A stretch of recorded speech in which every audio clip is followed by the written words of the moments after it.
Well, it is wonderful to be here, and I want to just thank, especially, Mayor Villaraigosa, and of course, our. How awesome was it to have the Lieutenant Governor and former Governor President here? Thank you so much for coming and supporting our mayors from around the country. Let's give them a round of applause as well.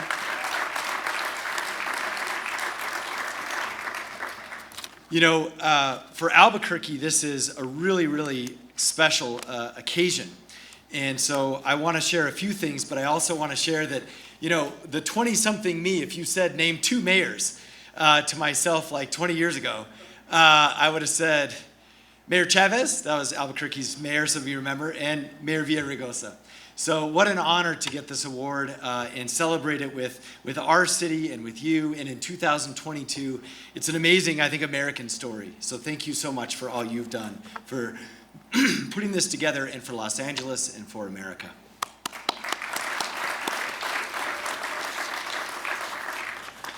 Now, I think I want to share just some remarks with you. I know Mickey keeps a tight schedule. And, look, yeah, nice. Well, here's the good news. I mean, I don't think my remarks are up here, so you're gonna get some real off the cuff stuff. Oh, there we go. So let's do a little filibuster there for a minute. First, how many have been to the Duke City? A few? I mean, how many of you have seen Breaking Bad, Don't Lie, Better Call Saul? All right, so you haven't been there, but you've seen that. We're not going to talk about that today, but we at least love that we're included in some of those shows, and we got a great film industry. But what I do want to share with you is, our town is pretty old. We're 318 years old. And of course, those of you, Brian mentioned a little bit about history. I love history. And of course, the history of New Mexico is fascinating. And I'm not going to talk about it too much tonight, but I want to share with you just a few aspects that have made us the city that we are. And, tonight I'm reminded that the city of Albuquerque is special to me. It has formed who I am as a person. It has formed my values. I came back explicitly met my wife there, started a family there. It's defined our family as well. And so, like all mayors, right, we love our city. We all think our cities are special. But I know Albuquerque is special to me in terms of foundationally as a person. So I refer to myself as a Burqueño. Some of you might not have heard that term. That's what people from Albuquerque call themselves, even if they're not Latino. That's who we are. We're Burqueños. And when you're a Burqueño, I also know that I'm Irish Catholic, and I grew up middle class, look, plenty of white privilege, lots of ignorance. And it took me at least a decade to understand how special the place was that I grew up in. And, I think when you see anyone who thinks a little bit about her, who is an activist in New Mexico or familiar with the Chicano movement or the Latino movement in different aspects of our country, you know that in Albuquerque we have deep, powerful roots of resistance. And those roots of resistance, they still are all around us in New Mexico. Somebody mentioned sopapillas earlier.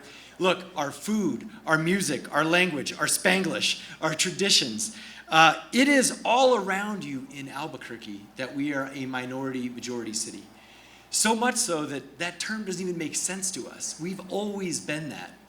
In fact, it's a little bit of the reverse. When you come to Albuquerque, you basically have to honor the living Latino culture and history.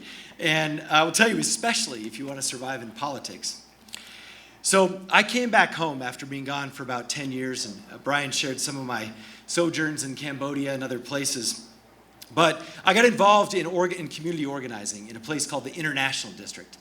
Believe it or not, in that era, it was called the War Zone. And I later became their state senator, and my first bill was to rename that community because they felt that term, the War Zone, for the most dense, the most of color, and the lowest income district in the entire state of New Mexico, was derogatory and racist. And we renamed that district. It's still called the International District today. But it was the experience in the Senate where I really learned about our state. And I also learned about political power, and I learned about Chicano leadership. If any of you, I know a lot of mayors have been in state legislatures, and of course governors have had to work with them, but the Senate caucus in New Mexico has for a long time been majority Latino. And when you come into an environment like that, with my kind of background, you quickly brush up on your Spanish. You also learn the difference between huevo and carnal. You know when to turn your head and when not to turn your head. And some other words, too, I cut out of this because they're a little more racy. But look, you also learn about the fight in New Mexico against the American colonizers. And it was a fight for our language, for Spanish. And it actually resulted in a 60-year delay in why we became a state. We're the only state where Spanish is guaranteed in the Constitution.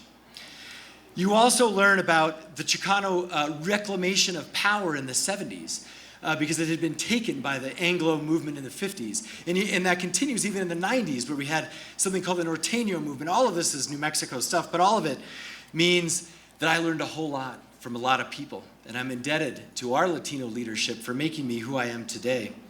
And I also know you got to learn to dance the ranchera. So, when you got Governors Martinez and Lujan, you better be ready to get up there when the mariachis come on. And so I know, though, that despite our Latino heritage, the forces of assimilation and of racism, they are, of course, alive and well in our city, just like everywhere else, unfortunately, in America. And I'll tell with you just a short, small story. I was sworn in as the 10th mayor of Albuquerque.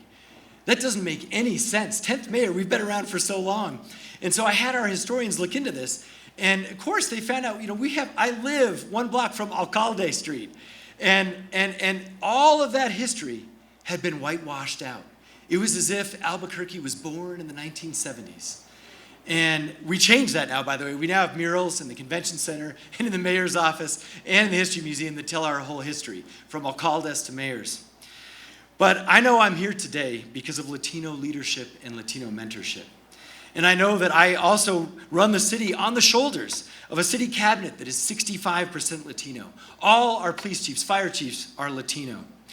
And it's never lost on me that I was elected by the Latino vote. And so I know that they've entrusted me for a couple of things. One is to honor those roots of resistance, but also because resistance today is not just about conflict. It's about resisting the divisive forces that we heard about earlier today, that unfortunately we've come to expect in America. It's about a defiant commitment to building bridges towards each other, what Mayor Villagrosa spoke of. And it's doing that instead of building up walls that divide us. So I know some of the mayors are here in 2017 when there was the child separation issue at the border and the wall. And look, we came in, I have never been so proud of the mayors who showed up on a bipartisan basis on the border to protest what was happening to those families. And you all inspired me. I came back and I told our newly informed Office of Equity and Inclusion they knew what was happening, and actually some of them went with me on the trip. But I said, what are we going to do about this in Albuquerque? Because we're pretty close to the border. How are we going to help Las Cruces and our friend Mayor Miyagishima?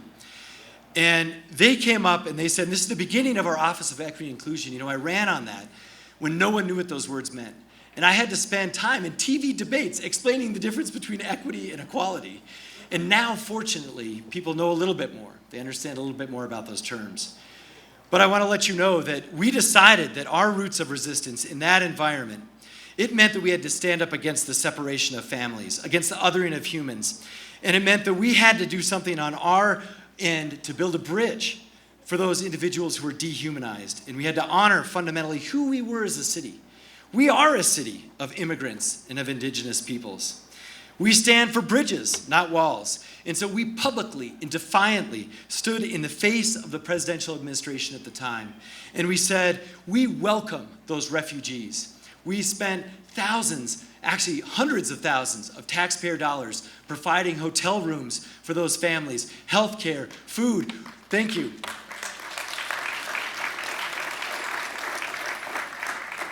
And look, people say, well, you can't use government resources. We use city buses. We use city law enforcement. We used everything we could to help those families. And we did it in the face of public derision nationally from our president at the time and against the threats of loss of funding. But Albuquerque understood fundamentally that could have been our family, right? That could have been my brother-in-law. They needed a bridge into America, and we wanted to help with that bridge. And the U.S. Conference of Mayors stood with us. Thank you so much, mayors, for standing up in that era.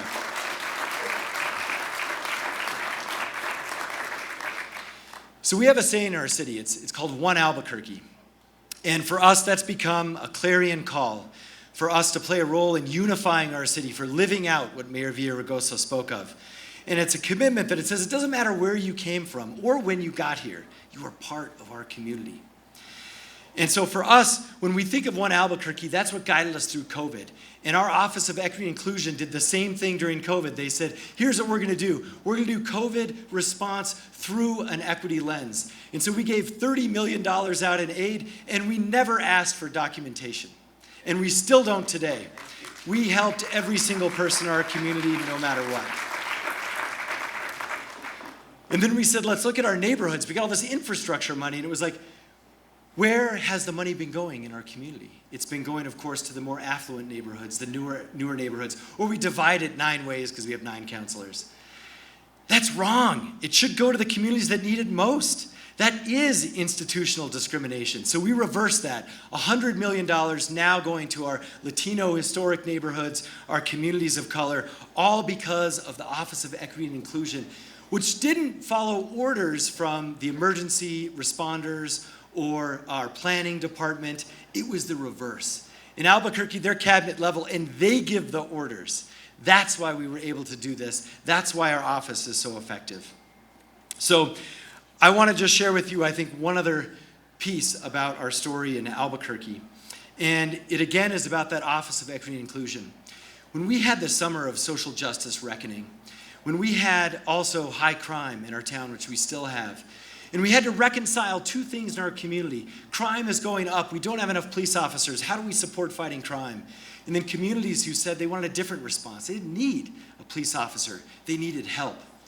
And our Office of Equity and Inclusion came up with the concept of creating an entirely new response. Our community safety department is now up and running. It's an alternative response to 911. It is fully funded. It's got $15 million. It's got 50 plus social workers. It's taking 2,000 calls away from cops and also giving the response that we need in the community. That has been the power of our Office of Equity and Inclusion. It's starting new ideas, it's building bridges, and it's tearing down walls. So for us, thank you. So let me wrap up by just saying, going forward, it's our call to honor, I think, that spirit of resistance and also the ability to build bridges that, of course, is at the forefront of today's political challenges. We've talked a lot about what happens in our communities with gun violence, about extreme ideologies that are fueling mass tragedies on a city-by-city level. We all say the names of the towns we remember, and even those that we never want to forget, whether it's Buffalo, Uvalde, El Paso, Sutherland Springs. We know that communities, unfortunately, communities of color feel the deepest wounds. There is a correlation right now between gun violence and equity and racism.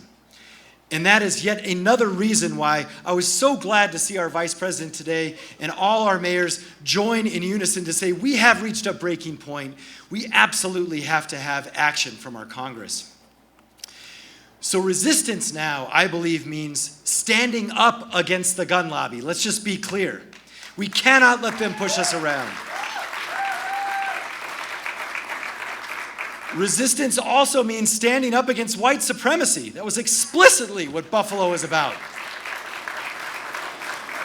And for our immigrant communities, resistance means standing up against assimilation policies. They are alive and well in so many school districts all across America, and we have to fight that battle as well. So I know that every person here tonight is part of building those bridges. So I want to thank you for coming this evening.